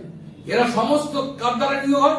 রাষ্ট্রপতি দ্বারা। তাহলে এরা প্রত্যেকেই রাষ্ট্রপতি দ্বারা নিয়োগ হন, রাষ্ট্রপতির অধস্তন কর্মচারী, তাদের মাধ্যমে কিন্তু গোটা দেশের শাসন প্রক্রিয়া তিনি চালিয়ে থাকেন। ভারত সরকারের সিদ্ধান্ত সমূহ তত্ত্বগত বিচারে রাষ্ট্রপতির সিদ্ধান্ত বলে বিবেচিত হয়। অর্থাৎ ভারত সরকার কোন একটা সিদ্ধান্ত নিল, সেই সিদ্ধান্ত ভারত সরকারের সিদ্ধান্ত, মানে কার সিদ্ধান্ত? মাননীয় রাষ্ট্রপতির সিদ্ধান্ত। প্রধানমন্ত্রী ভারত সরকারের শাসন কার্য পরিচালনা সম্পর্কিত মন্ত্রিসভার সিদ্ধান্ত সমূহ রাষ্ট্রপতিকে জানান। মন্ত্রিসভা কি কি সিদ্ধান্ত নিল, মন্ত্রিসভা কিভাবে কি আগামী দিনে পরিচালিত করবে, কি বিষয়, সে বিষয়ে সমস্তটা রাষ্ট্রপতিকে অবগত করান বা রাষ্ট্রপতিকে জানান। আবার এছাড়াও রাষ্ট্রপতি যদি কোনো বিষয় জানতে চান, যে মন্ত্রিসভা বা দপ্তরের কাজকর্ম সম্পর্কিত বিষয়ে রাষ্ট্রপতি যদি জানতে চান, তাহলে প্রধানমন্ত্রী কিন্তু রাষ্ট্রপতিকে এ বিষয়ে জানাতে বাধ্য। এটা কোন রকম প্রধানমন্ত্রী যদি বলে না আমি জানি না, আমি বলতে পারবো না, এখন সময় নেই, ওরকম ব্যাপার না। প্রধানমন্ত্রী সেই বিষয়ে রাষ্ট্রপতিকে জানাতে বাধ্য।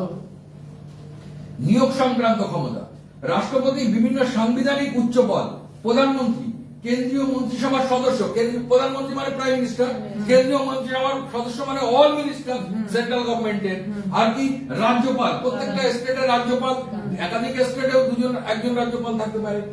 অ্যাটর্নি জেনারেল, এজি, অ্যাটর্নি জেনারেলকে বলেছিলাম কেন্দ্রীয় সরকারের সর্বোচ্চ আইনি পরামর্শদাতা, অর্থাৎ কেন্দ্র সরকারের, হ্যাঁ একে বেনুগোপাল, কেন্দ্র সরকারের যত রকম আইনি কার্য সম্পাদিত হবে সেই আইনি কার্য করবেন কে? Attorney general. আর কে CAG, computer and auditor general, যিনি হিসাবপত্র দেখবে। আর কে? নির্বাচন কমিশনার। নির্বাচন কমিশনার, ইলেকশন কমিশনার কজন থাকে? 3 জন, তাই তো? 3 জনের পদমর্যাদা, 3 জনের ক্ষমতা সবই একই, সমান, কিন্তু একজন থাকে চিফ ইলেকশন কমিশন আর 2 জন ওনার সঙ্গে থাকে, তাই তো? আচ্ছা, আর কি ইউপিএসসি সদস্য, ইউপিএসসি মানে ইউনিয়ন পাবলিক সার্ভিস কমিশনের যে সকল সদস্যরা থাকবেন, এই ইউনিয়ন পাবলিক সার্ভিস কমিশনের এক্সাম গুলো কন্ডাক্ট করবার জন্য যে সমস্ত সদস্যরা থাকেন ইউনিয়ন পাবলিক সার্ভিস কমিশনের, সেই সদস্যদের এদেরকে রাষ্ট্রপতি উচ্চ পদে আসীন করেন। এইটা হচ্ছে রাষ্ট্রপতির নিয়োগ সংক্রান্ত ক্ষমতা। তাহলে নিয়োগ সংক্রান্ত ক্ষমতা কি কি বুঝলে? সমস্ত প্রধানমন্ত্রী সহ সমস্ত মন্ত্রী পরিষদ, রাজ্যপাল, অ্যাটর্নি জেনারেল, ক্যাগ, নির্বাচন কমিশন, ইউপিএসসি সদস্য, আইপিএস, আইএএস, এই সমস্তদের নিয়োগ করবেন কে? রাষ্ট্রপতি। এটা রাষ্ট্রপতির নিয়োগ সংক্রান্ত ক্ষমতা। আচ্ছা, অপসারণের ক্ষমতা, অপসারণের ক্ষমতা কিভাবে? মন্ত্রিসভার সদস্য, রাজ্যপাল, অ্যাটর্নি জেনারেল, কেন্দ্র ও রাজ্য পাবলিক সার্ভিস কমিশনের সভাপতি ও সদস্যদের অপসারণ করতে পারে। যাদের নিয়োগ করতে পারে তাদেরকে আবার অপসারণ তিনি করতে পারে, তবে তার প্রসিডিওর আছে। পাবলিক সার্ভিস কমিশনের কোন সদস্যকে যদি অপসারণ করতে হয়, সেটা সুপ্রিম কোর্টকে দ্বারা তদন্ত করিয়ে তবে অপসারণ করতে হয়, দুম করে করা যায় না। সুপ্রিম কোর্টে এবং হাইকোর্টের বিচারপতি, অডিটর জেনারেল, এই পদাধিকারীদের যদি অপসারণ করতে হয় তাহলে সংসদের সুপারিশ ক্রমে করতে হয়। কারণ সুপ্রিম কোর্ট বা হাইকোর্টের কোন বিচারপতির বিরুদ্ধে ওই ইমপিচমেন্ট প্রক্রিয়া ঠিক ওইভাবে বলা যাবে না, কিন্তু সুপ্রিম কোর্ট বা হাইকোর্টের বিচারপতিদের অপসারণ প্রক্রিয়াও এরকম পার্লামেন্টে নিয়ে আসতে হয়। যেমন রাষ্ট্রপতির ইমপিচমেন্ট করা হয়, ঠিক ওইরকম টাইপের ব্যবস্থা রাষ্ট্রপতি ওখানে নিয়ে আসা হয়। নিয়ে আসবার পর ওখানে আবার ভোটাভুটি হয়। 2/3 মেজরিটিতে প্রথম হাউসে পাশ হলে তখন দ্বিতীয় হাউসে আবার আত্মপক্ষ সমর্থনের সুযোগ দিতে হয়। তারপরে দ্বিতীয় হাউসে তিনি আত্মপক্ষ সমর্থন সুযোগ দেওয়ার পরে, আত্মপক্ষ করবার পরে, সমর্থন করবার পরে, তারপরে ওখান থেকেও যদি বিল পাস হয় তাহলে তাকে অপসারিত হয়েছে বলে ধরা হয়। আচ্ছা, সুপ্রিম কোর্ট, হাইকোর্ট, বিচারপতি, অডিটর জেনারেল, এদেরকে সংসদের সুপারিশ ক্রমে করতে হয়। তাহলে বিচারপতিদের সুপারিশ ক্রমে কাদের করতে হয়? বিচারপতিদের দ্বারা তদন্ত করিয়ে পাবলিক সার্ভিস কমিশনের সদস্য, ইউপিএসসি সদস্যদের। আর সুপ্রিম কোর্ট আর হাইকোর্টের বিচারপতি আর অডিটর জেনারেল এদের ক্ষেত্রে কি করতে হয়? সংসদের সুপারিশে। আচ্ছা, আর রাষ্ট্রপতি কেন্দ্রশাসিত অঞ্চলের লেফটেন্যান্ট গভর্নর, তারপরে অন্যান্য যে রাজ্যপাল, এটা হচ্ছে রাষ্ট্রপতির পুরোপুরি সন্তুষ্টির উপর। রাষ্ট্রপতি যদি মনে করে কালকে থেকে রাজ্যপাল অমুক রাজ্যে থাকার দরকার নেই, সে রাজ্যপাল মানে তিনি বাদ দিয়ে দিতে পারেন। তার রাজ্যপালের যে টার্ম 5 বছর, সেটা পূরণ হওয়ার আগেও তিনি বাদ দিয়ে দিতে পারেন। আবার 5 বছরের পরে তিনি আবার তাকে ওই পদে আবার পুনর্বহালও করতে পারেন। এটাও একদম রাষ্ট্রপতি নিজস্ব খুশির উপর নির্ভর।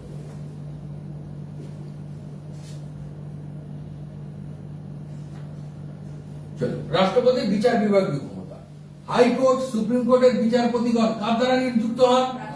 রাষ্ট্রপতি। হাইকোর্ট এবং সুপ্রিম কোর্টের বিচারপতিগণ রাষ্ট্রপতি দ্বারা নির্বাচিত হন। এগুলো হচ্ছে কি? বিচার বিভাগীয় ক্ষমতা। ফৌজদারি মামলায় দণ্ডিত ব্যক্তির দণ্ডাদেশ তিনি কি করতে পারেন? স্থগিত করতে পারেন, তাই তো? আর কি করতে পারেন? মৃত্যুদণ্ড প্রাপ্ত ব্যক্তির ক্ষেত্রে তিনি তাকে ক্ষমাও করতে পারেন বা অন্য কোনো দণ্ড দিতে পারেন 72 নম্বর ধারা। রাষ্ট্রপতি ক্ষমার অধিকার 72 নম্বর ধারা। আচ্ছা, যদি কোনো সময় রাষ্ট্রপতির মনে হয় যে আইন সংক্রান্ত কোনো প্রশ্ন উত্থাপিত হয়েছে যা অত্যন্ত গুরুত্বপূর্ণ, সে বিষয়ে সুপ্রিম কোর্টের মতামত বা পরামর্শ চাইতে পারেন। সুপ্রিম কোর্টের বিবেচনার জন্য রাষ্ট্রপতি সেই বিষয়টি সুপ্রিম কোর্টের মতামতের জন্য পাঠাতে পারেন 143 নম্বর দ্বারা। এটাকে কি বলা হয়? সেই বলেছিলাম সুপ্রিম কোর্টের মূল এলাকা, আপিল এলাকা আর পরামর্শদান এলাকা। মূল এলাকা মানে অরিজিনাল জুরিডিকশন, অ্যাপিলেটেড জুরিডিকশন, আর Advisory jurisdiction. অ্যাডভাইজারি জুরিডিকশন, এইটা সেই অ্যাডভাইজারি সুপ্রিম কোর্টের অ্যাডভাইজারি জুরিডিকশনের মধ্যে পড়বে এবং রাষ্ট্রপতিকে সুপ্রিম কোর্ট সে বিষয়ে পরামর্শ দেবে। তবে রাষ্ট্রপতি সেই পরামর্শ শুনে চলতে বাধ্য না, না, স্যার। রাষ্ট্রপতি শুধু কার পরামর্শ শুনে চলতে বাধ্য? মন্ত্রিসভা। মন্ত্রিসভা। রাষ্ট্রপতি শুধু কেন্দ্রীয় মন্ত্রিসভার পরামর্শ শুনে চলতে বাধ্য, কিন্তু কোনোভাবেই সুপ্রিম কোর্টের পরামর্শ রাষ্ট্রপতি শুনে চলতে বাধ্য না। ক্লিয়ার? আচ্ছা, রাষ্ট্রপতির আইন সংক্রান্ত ক্ষমতা বা লেজিসলেটিভ পাওয়ার। ভারতের রাষ্ট্রপতি সংসদের সদস্য নন, কিন্তু তিনি সংসদের অবিচ্ছেদ্য অংশ। আইন সংক্রান্ত ক্ষমতা বা লেজিসলেটিভ পাওয়ার কি? সংসদের অবিচ্ছেদ্য অংশ বলছে কেন? সংসদ মানে পার্লামেন্ট, পার্লামেন্টের দুটো কক্ষ, দুটো কক্ষে আইন পাস তো তুমি করলে, রাষ্ট্রপতি সই না পেলে ওটা কি আইন হবে? না স্যার। তাহলে এই দুটো কক্ষের যাবতীয় কর্মকাণ্ড কিসের উপর নির্ভর করছে? রাষ্ট্রপতির উপর। এমনকি কিছু বিল আছে যেগুলো রাষ্ট্রপতি সই করা ছাড়া পার্লামেন্টে আনাই যায় না, যেমন অর্থ বিল। রাষ্ট্রপতি সই ছাড়া পার্লামেন্টে আনা যাবে? না স্যার। রাজ্য গঠন পুনর্গঠন বিল রাষ্ট্রপতি সই ছাড়া পার্লামেন্টে আনা যাবে? যাবে না। তাহলে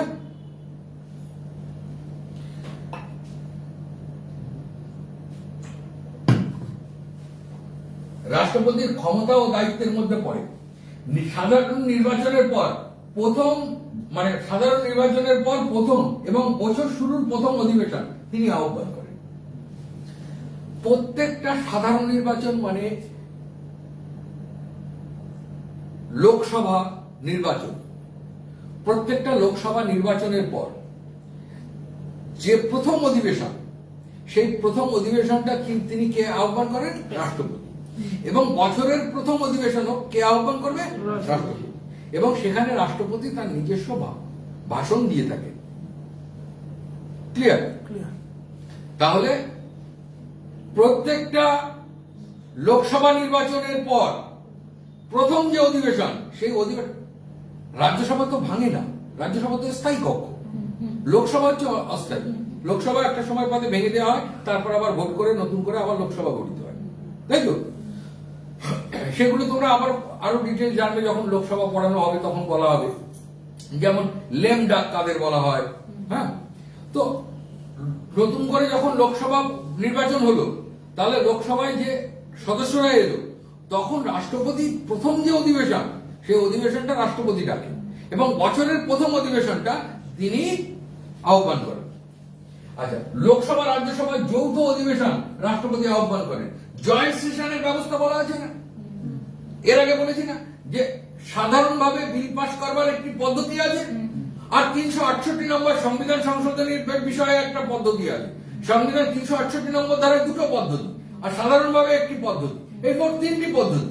তার মধ্যে যে সাধারণ বিল পাসের যে পদ্ধতি, সেই পদ্ধতিতে যৌথ অধিবেশন বা জয়েন্ট সেশন ডাকা যায়, অর্থাৎ লোকসভা রাজ্যসভাকে একসঙ্গে করে ডাকা যায়। এই যে পদ্ধতি, এই পদ্ধতিতে যৌথ অধিবেশন বা জয়েন্ট সেশনের ব্যবস্থা আছে পার্লামেন্টে। এই জয়েন্ট সেশনের ব্যবস্থা কে করেন? জয়েন্ট সেশন বা যৌথ অধিবেশনের ব্যবস্থা কে করবেন? জয়েন্ট সেশন বা যৌথ অধিবেশনের ব্যবস্থা করবেন রাষ্ট্রপতি। প্রধানমন্ত্রী সুপারিশে লোকসভা ভেঙে দিতে পারে।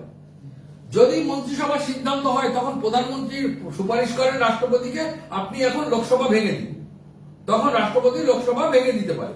এইটা রাষ্ট্রপতির আরেকটি ক্ষমতা। রাজ্যসভার জন্য কজন সদস্যকে মনোনীত করেন? 12 জন। আর লোকসভার জন্য 2 জন অ্যাংলো ইন্ডিয়ানকে মনোনীত করেন লোকসভার জন্য। এটা কত নম্বর ধারায়? 333 নম্বর ধারা অনুযায়ী।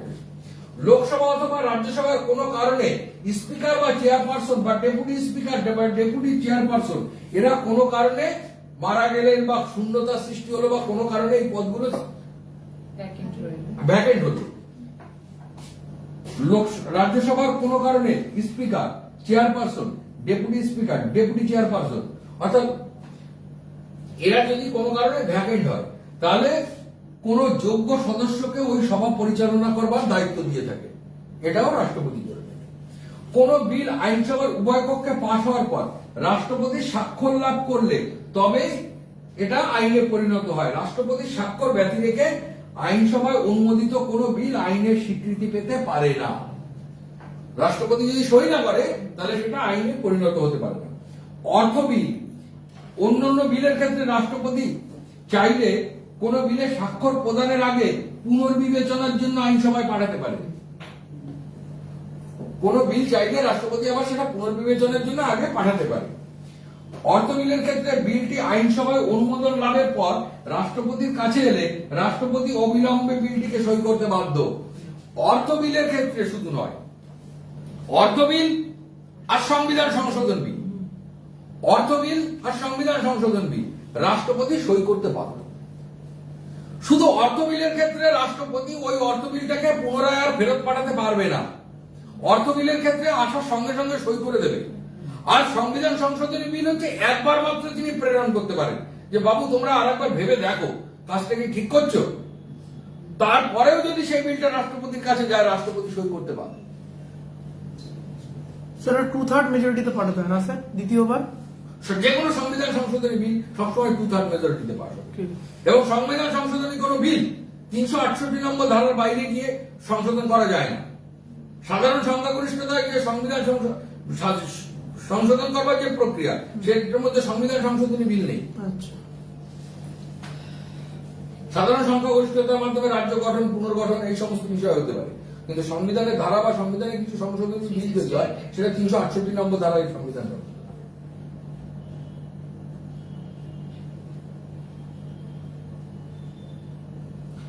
কিছু বিল যেমন অর্থ বিল, অর্থ সংক্রান্ত বিল, একাধিক অঙ্গরাজ্যের নাম, সীমানা, আয়তন এগুলোর পরিবর্তনের ক্ষেত্রে সংসদে উভয় পক্ষে উত্থাপিত হওয়ার পূর্বে রাষ্ট্রপতির অনুমোদন লাভ আবশ্যক। সংসদের দুটি অধিবেশনের মধ্যবর্তী সময়ে রাষ্ট্রপতি অর্ডিন্যান্স জারি করতে পারেন বা অধ্যাদেশ জারি করতে পারেন। পার্লামেন্টের পরবর্তী অধিবেশন শুরু হওয়ার 6 সপ্তাহের মধ্যে অর্ডিন্যান্স কি আইনসভায় অনুমোদন লাভ করতে হয়। অর্থাৎ রাষ্ট্রপতি তো অর্ডিন্যান্স জারি করলো, কিন্তু পরবর্তী যে অধিবেশন, সেই অধিবেশন শুরুর ক সপ্তাহের মধ্যে 6 সপ্তাহ, মানে কত ডেজ? 42 ডেজ। 2 ডেজ, 6 সপ্তাহ বা 42 ডেজ এর মধ্যে ওইটাকে পার্লামেন্টে পাস করিয়ে নিতে হবে, না হলে কিন্তু ওটা আর থাকবে না। সংসদের পরবর্তী অধিবেশন শুরু 6 সপ্তাহের মধ্যে এটা করতে হবে। আচ্ছা, এরপরে ভেটো প্রয়োগ ক্ষমতা। ভেটো প্রয়োগ ক্ষমতা একটু বাদে যাচ্ছে। রাষ্ট্রপতির ভেটো প্রয়োগ ক্ষমতা।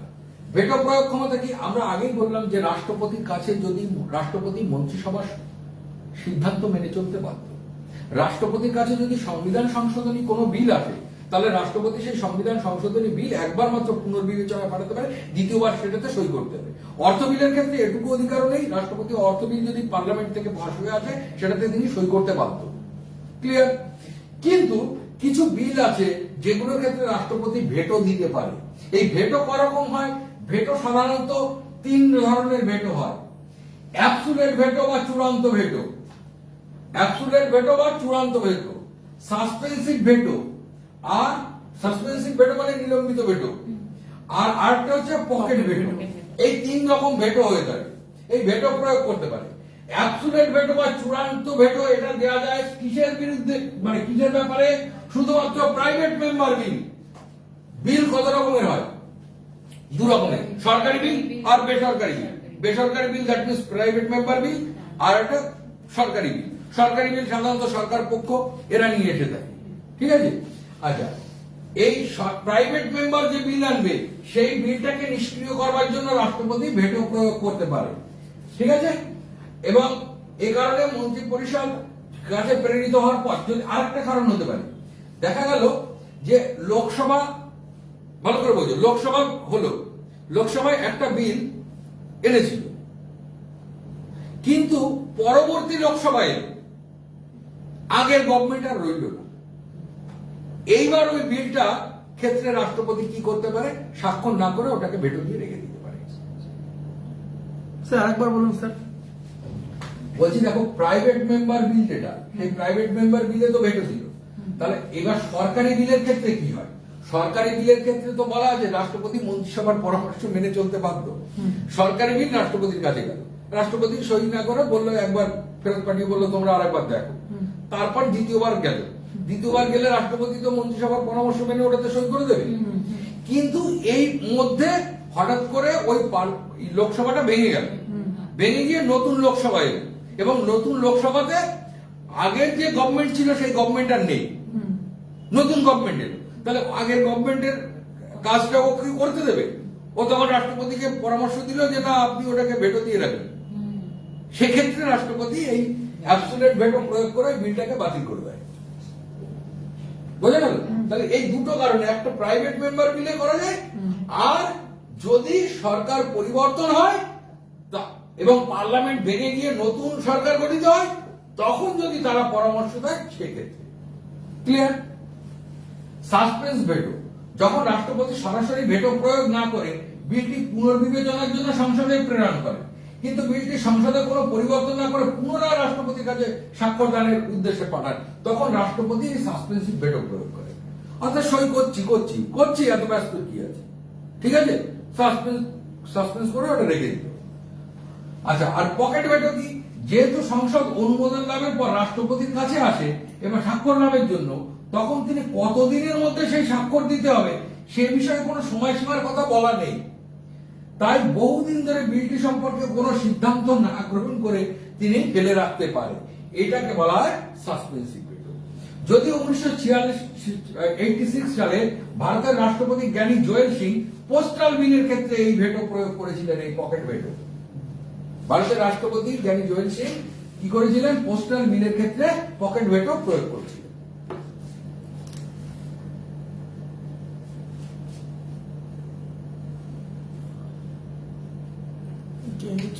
চলো এরপরে রাষ্ট্রপতির আর্থিক ক্ষমতা। আর্থিক ক্ষমতা কি? রাষ্ট্রপতির সুপারিশ ছাড়া কোনো অর্থ বিল পার্লামেন্টে পেশ করা যাবে? যাবে না। কনসোলিডেটেড এবং কন্টিনজেন্সি ফান্ড, বলা হলো দু রকম ফান্ড। কনসোলিডেটেড ফান্ড মানে যে স্থায়ী তহবিল, আর কন্টিনজেন্সি ফান্ড মানে আপৎকালীন তহবিল। এই দুটো তহবিল রক্ষণাবেক্ষণের দায়িত্ব কার? রাষ্ট্রপতি। আচ্ছা, প্রত্যেক 5 বছর অন্তর অর্থ কমিশন গঠন করা হয়।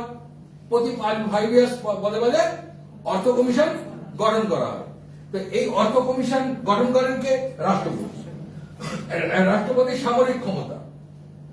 রাষ্ট্রপতির সামরিক ক্ষমতা কি কি? রাষ্ট্রপতির সামরিক ক্ষমতা সেনাবাহিনী, বিমান বাহিনী, নৌবাহিনী সর্বাধিনায়ক। সেনা মানে স্থল বাহিনী, স্থল বাহিনী, বিমান বাহিনী আর নৌবাহিনী। এই তিনটে বাহিনীর সর্বাধিনায়ক এখন আরো আরেকজন আছে। কে? তিনটে বাহিনীর সর্বাধিনায়ক কে? রাষ্ট্রপতি তো স্যার। রাষ্ট্রপতি ছাড়াও আরেকজন রিসেন্ট এই পদটা তৈরি হয়েছে, প্রধানমন্ত্রী। একজন মারা গেল না প্লেন ক্র্যাশে? হ্যাঁ স্যার। কে? Helicopter army general Bipin Rawat. Chief army general. হ্যাঁ। চিফ আর্মি জেনারেল হচ্ছে এই তিনটে যে ভাগ আছে, বিমান বাহিনী, সেনাবাহিনী আর নৌবাহিনী। নৌবাহিনী, এই তিনটে বাহিনীর মধ্যে লিয়াজো মেনটেন করতে খুব অসুবিধা হতো আগে। অর্থাৎ রাষ্ট্রপতি এই তিনটে বাহিনীর প্রধান, তখন রাষ্ট্রপতির মাধ্যমে এই তিনটে বাহিনীর মধ্যে সংযোগ রক্ষা করতে হতো। কিন্তু পরবর্তীকালে দেখা গেল যে মাঝখানে আরেকজন সেনাবাহিনীর অফিসার দরকার, যে এই তিনটে বাহিনীর মধ্যে সংযোগ রক্ষা করবে। ঠিক আছে, তাই chief of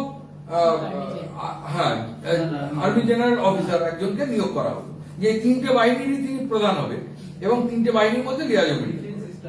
chief of defence staff, chief of defence staff Bipin Rawat, যিনি মারা গেলেন।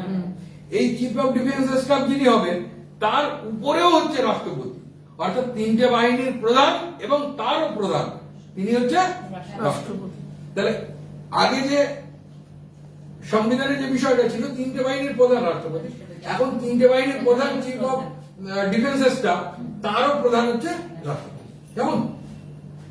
আচ্ছা, এবার কি এই যে তিনটে বাহিনী তার প্রধানদের কে নিয়োগ করবেন? রাষ্ট্রপতি। চিফ অফ ডিফেন্স স্টাফকে কে নিয়োগ করবেন? রাষ্ট্রপতি। আচ্ছা, বিদেশি রাষ্ট্রের সাথে যুদ্ধবিরতি এগুলো কার নামে হবে? রাষ্ট্রপতির নামে। অর্থাৎ কোন দেশ থেকে যুদ্ধ, শান্তি স্থাপন যা কিছু হবে, ইচ অ্যান্ড এভরিথিং রাষ্ট্রপতির নামেই সমাপ্ত হবে।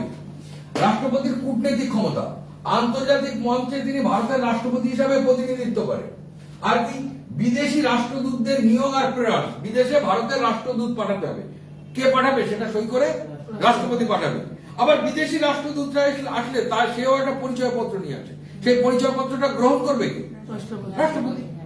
যেমন আমাদের দেশ থেকে কোন দেশ আমেরিকান কনসুলেটে গেল, গিয়ে আমেরিকায় গেল, ইন্ডিয়ান যে এম্বাসি আছে সেই এম্বাসিটা সামলাবে।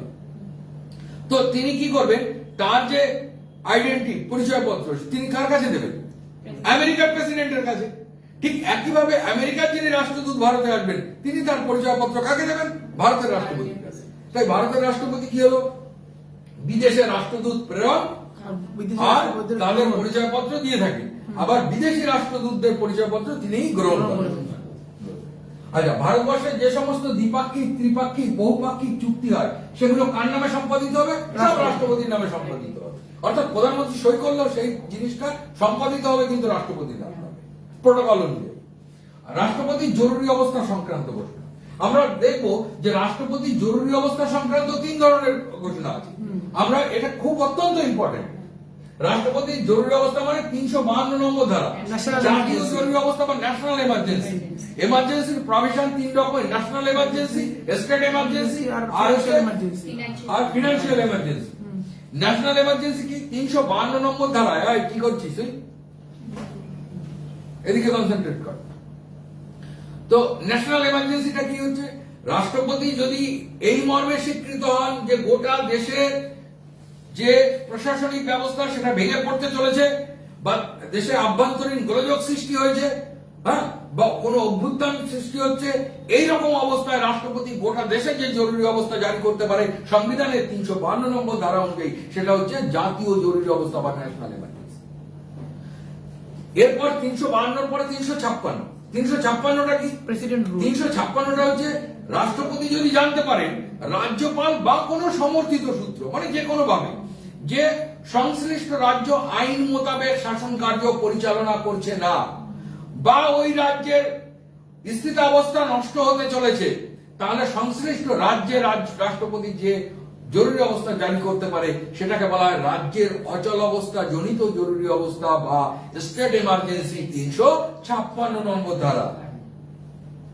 আর আর্থিক জরুরি অবস্থা, রাষ্ট্রপতি যদি দেখেন যে গোটা দেশের আর্থিক স্থিতাবস্থা নষ্ট হতে চলেছে, তখন রাষ্ট্রপতি 360 নম্বর ধারায় যে জরুরি অবস্থা বা এমার্জেন্সি জারি করেন সেটা হচ্ছে ফিনান্সিয়াল এমার্জেন্সি। আর্থিক জরুরি অবস্থা।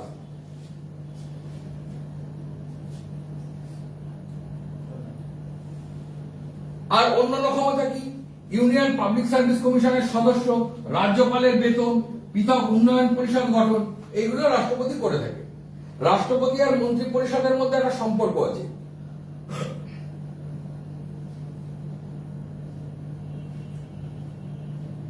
প্রাক্তন রাষ্ট্রপতিদের সম্পর্কে গুরুত্বপূর্ণ কিছু তথ্য আমরা জেনে নিই। ভারতের প্রথম রাষ্ট্রপতি, তোমরা একটু বলো। ডক্টর রাজেন্দ্র প্রসাদ। ভারতের প্রথম রাষ্ট্রপতিকে ডক্টর রাজেন্দ্র প্রসাদ। সবচেয়ে বেশি দিন এই পদে দায়িত্ব পালন করেছেন, সবচেয়ে বেশি দিন, পরপর 2টো টার্ম। পরপর 2টো টার্ম। ডক্টর রাজেন্দ্র প্রসাদ স্বাধীন ভারতের প্রথম রাষ্ট্রপতি, একজন ব্যক্তি যিনি পরপর 2বার রাষ্ট্রপতি পদে আসীন থেকেছেন। 1977 সালে নীলম সঞ্জীবন রেড্ডি কোন প্রতিযোগিতা ছাড়াই বিনা প্রতিদ্বন্দ্বিতায় নির্বাচিত হয়েছে। তাহলে বিনা প্রতিদ্বন্দ্বিতায় কোন রাষ্ট্রপতি নির্বাচিত হয়েছে? নীলম সঞ্জীবন রেড্ডি। নীলম সঞ্জীবন রেড্ডি। ভারতের ইতিহাসে হিদায়াতুল্লাহ হলো প্রথম ব্যক্তি যিনি সুপ্রিম কোর্টের প্রধান বিচারপতি, সুপ্রিম কোর্টের প্রধান বিচারপতি হয়ে রাষ্ট্রপতির দায়িত্ব পালন করেছেন। ঠিক আছে, দ্বিতীয়বার দায়িত্ব গ্রহণ করেন 1982 সালে উপরাষ্ট্রপতি হিসাবে। সুতরাং হিদায়াতুল্লাহ হলেন এমন একজন ব্যক্তি যিনি বিভিন্ন দায়িত্বে থাকাকালীন অবস্থায় রাষ্ট্রপতির কাজ সামলান। তাহলে একবার তিনি উপরাষ্ট্রপতি থেকে রাষ্ট্রপতি হয়েছেন, একবার প্রধান বিচারপতি থেকে রাষ্ট্রপতি হয়েছে। এরকম ব্যক্তিকে হিদায়াতুল্লাহ। আচ্ছা, ভারতের প্রথম অ্যাক্টিং প্রেসিডেন্ট, ভারতের প্রথম অ্যাক্টিং প্রেসিডেন্টকে বিবি গিরি। প্রথম মুসলিম রাষ্ট্রপতিকে জাকির হোসেন। প্রথম সংখ্যালঘু বা মুসলিম রাষ্ট্রপতি জাকির হোসেন। রাষ্ট্রপতি নির্বাচনে বিবি গিরি হলেন একমাত্র রাষ্ট্রপতি যিনি নির্দল প্রার্থী হিসাবে নির্বাচিত হয়েছিলেন। একমাত্র নির্দল প্রার্থী হিসাবে নির্বাচিত হয়েছেন কে? বিবি গিরি। আচ্ছা, প্রতিভা পাটিল হলেন ভারতের 13তম প্রথম মহিলা রাষ্ট্রপতি। আর শ্রী প্রণব মুখার্জি হলেন ভারতের 14তম রাষ্ট্রপতি এবং বাংলার প্রথম রাষ্ট্রপতি। 25শে জুলাই 2002 দ্রৌপদী মুর্মু হলেন ভারতের 15তম রাষ্ট্রপতি। এই 15তম, 14তম, 13তম নিয়ে অনেক সময় কনফিউশন দেখা যায়। সেটা হচ্ছে ওই অ্যাক্টিং প্রেসিডেন্ট গুলোকেও যখন গণনা করা হয় তখন এনারা যথারীতি 13 জায়গায় কেউ 14 জায়গায় 15 এটা হয়ে যায়। কিন্তু অ্যাক্টিং প্রেসিডেন্ট যদি বাদ দিয়ে হিসাব করতে হয় তাহলে 13তম রাষ্ট্রপতি হচ্ছে প্রতিভা পাটিল, 14তম রাষ্ট্রপতি হচ্ছে প্রণব মুখার্জি, আর 15তম রাষ্ট্রপতি হচ্ছে দ্রৌপদী মুর্মু, মাননীয় দ্রৌপদী মুর্মু। ঠিক আছে, তিনি হচ্ছে দ্বিতীয় মহিলা আর কি প্রথম উপজাতীয় বা ট্রাইবাল মহিলা হিসেবে রাষ্ট্রপতি। স্যার 14তম পর রামনাথ কোবিন্দ কোথায় গেল? স্যার প্রণব মুখার্জি হলেন ভারতের প্রণব মুখার্জি 14তম। হ্যাঁ, তাহলে রামনাথ কোবিন্দ, হ্যাঁ, এরপরে রামনাথ কোবিন্দ। হ্যাঁ, তাহলে 16তম হবে দ্রৌপদী মুর্মু নাকি?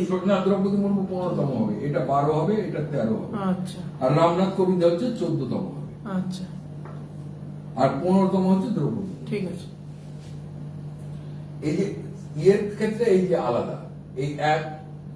এবার দেখো তোমরা পরপর যদি রাষ্ট্রপতি গুলো দেখি আমরা, তাহলে দেখবো